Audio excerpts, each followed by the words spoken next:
Sí, tiene muchos significados, digamos, desde lo profesional como científico, yo diría que es la satisfacción y la alegría de ver claramente que la ciencia en un diálogo con la fe pueden trabajar mano a mano para resolver problemas. Eso como algo principal.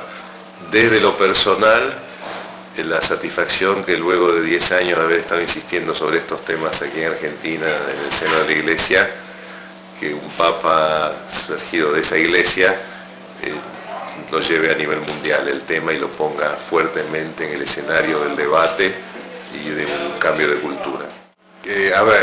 Surgen dos ideas. Primero, qué bien que captó todos los miembros de la comunidad científica que hablamos con él y con la Conferencia Episcopal Argentina, qué bien que entendió todo lo que se le dijo.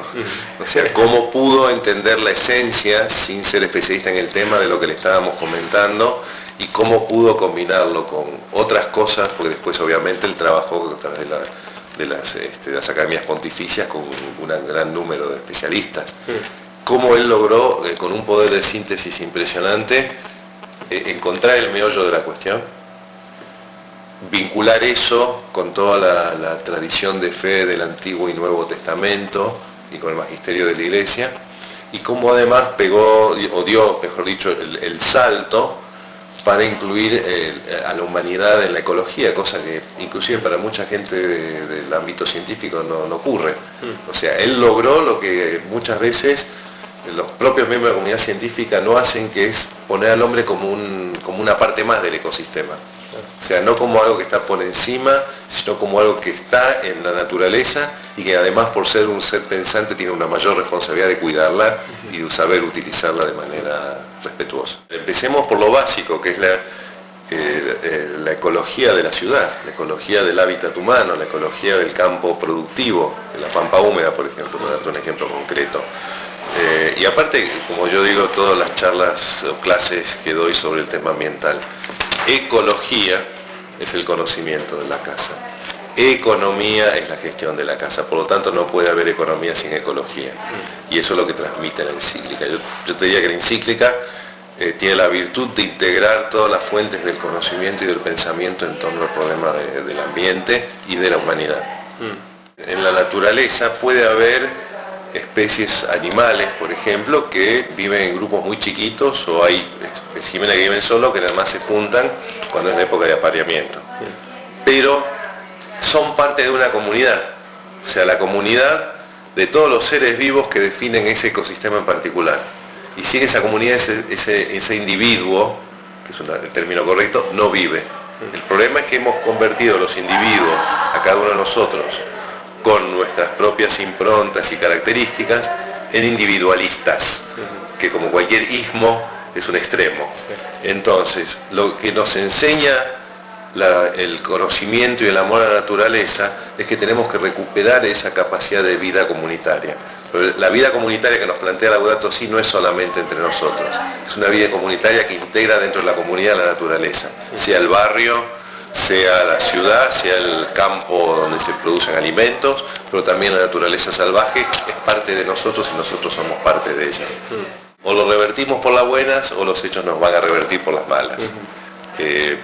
Todas las consecuencias de esta mala relación con la naturaleza, de este afán, como dice el Papa, de maximización de la ganancia a costa de la naturaleza y a costa de los más vulnerables, implica que tenemos que cambiar de criterio.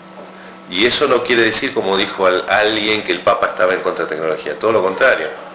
Lo que tenemos que hacer es no dejar que la tecnología nos domine a nosotros, sino saber usarla para resolver estos problemas, para optimizar también cómo producimos a partir de la naturaleza, pero eso no quiere decir que seamos títeres de la tecnología como hoy está ocurriendo. Entonces, el enorme desafío que tenemos hoy es, por un lado, tomar conciencia, y eso es un aspecto fundamental de esta encíclica, es un llamado a la toma de conciencia de la realidad del estado del planeta y de la sociedad, y a partir de esa toma de conciencia es un llamado a la acción. O sea, no nos podemos quedar diciendo, bueno, qué linda encíclica, qué divina, qué bien que escribe Francisco, sino que en varios puntos nos pide y nos llama a la acción. Es una manera de ordenar el hagamos lío. Claro. O sea, hacer un lío constructivo, como dijo él después. O sea, tenemos que revisar en nuestra forma de ser qué es lo que puede andar, qué es lo que definitivamente no va y qué es lo que podemos cambiar. Reconocer todo lo negativo que implica esta situación, pero también verlo como una oportunidad para corregir, para cambiar y para mejorar. Un ejemplo concreto de nuestro país. Pensemos de qué manera en nuestro país, con su capacidad productiva, por ejemplo de frutas, puede producir mejor y mayor cantidad de frutas para reemplazar otras regiones del mundo, por ejemplo Italia, España, que van a perder frente al cambio climático, ya la están perdiendo frente al cambio climático su capacidad de producción. Entonces, no todo es negativo, puede ser una oportunidad de mejorar, y de mejorar espiritualmente, pero también mejorar humanamente, y eso también nos tiene que llevar a la reflexión de la economía. O sea, la economía vista como una parte de la sociedad, no como la sociedad sujeta a la economía. Y en ese sentido, hay quien dice también que el Papa está en contra del capitalismo. Eso no es así. Si uno va y analiza cómo funcionan los ecosistemas, el ecosistema funciona porque hay diversidad. Así como una economía funciona mejor cuando hay diversidad y vinculación de la empresa, del empresario, con sus raíces locales. Uno de los problemas del mundo es que hoy tenemos oligopolios. Entonces, esa crítica que se le hace a Francisco es una crítica distorsionada y tendenciosa. Porque si uno analiza cómo funciona la naturaleza, entiende también cómo tiene que funcionar la economía gracias a la diversidad.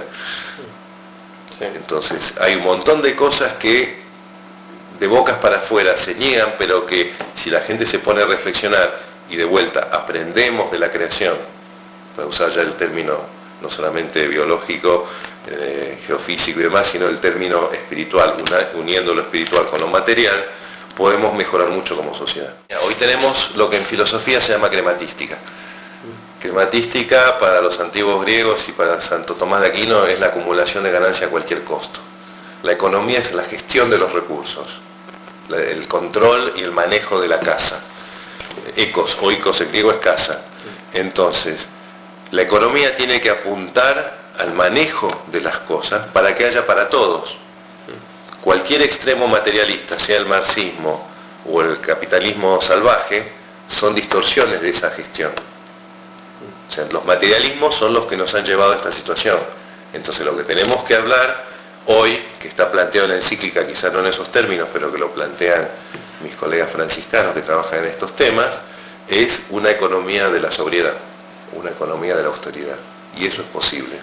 Hay que lograr que la ciencia económica, como disciplina científica que está a mitad caballo de las ciencias exactas y naturales y de las ciencias sociales, avance lo que avanzaron las ciencias naturales y biológicas en el siglo XX.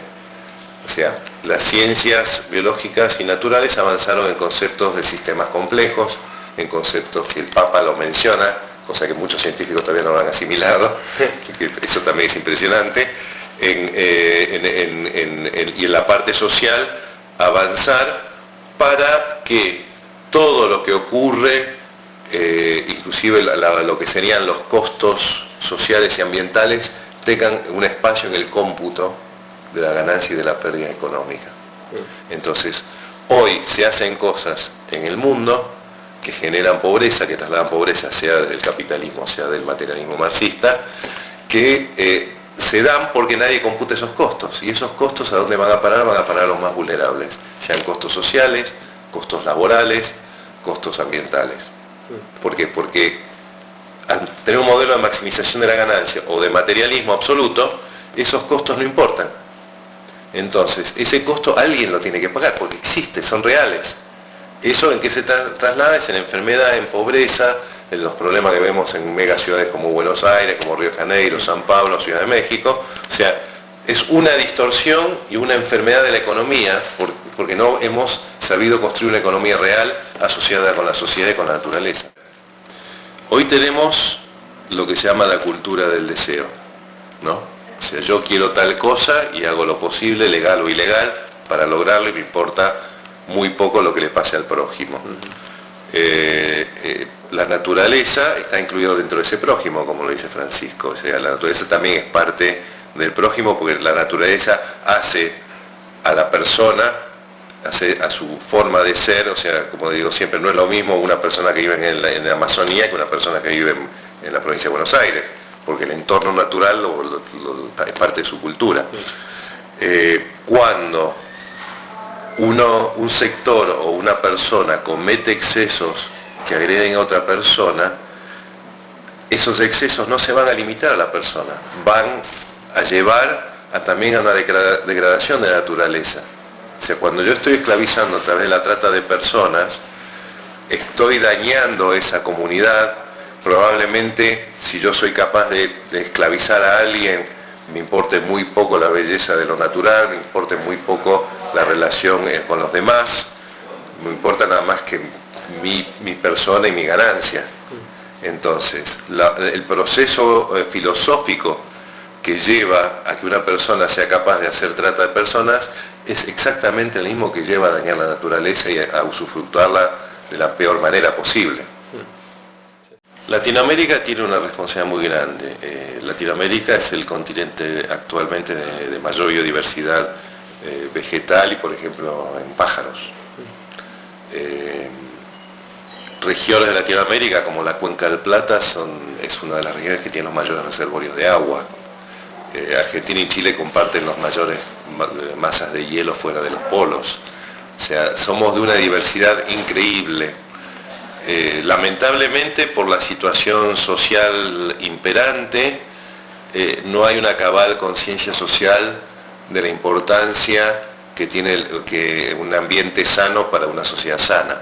Se está tan enferma la sociedad de nuestro continente por diversas causas históricas y políticas, que no nos podemos ocupar de mejorar esta relación con la naturaleza porque pensamos que hay otras prioridades, cuando en realidad para solucionar esos problemas que tenemos que nos parecen imposible solucionar, de inmediatez, que no nos permiten hacer una gestión de mediano y largo plazo, están asociados con recuperar un ambiente sano.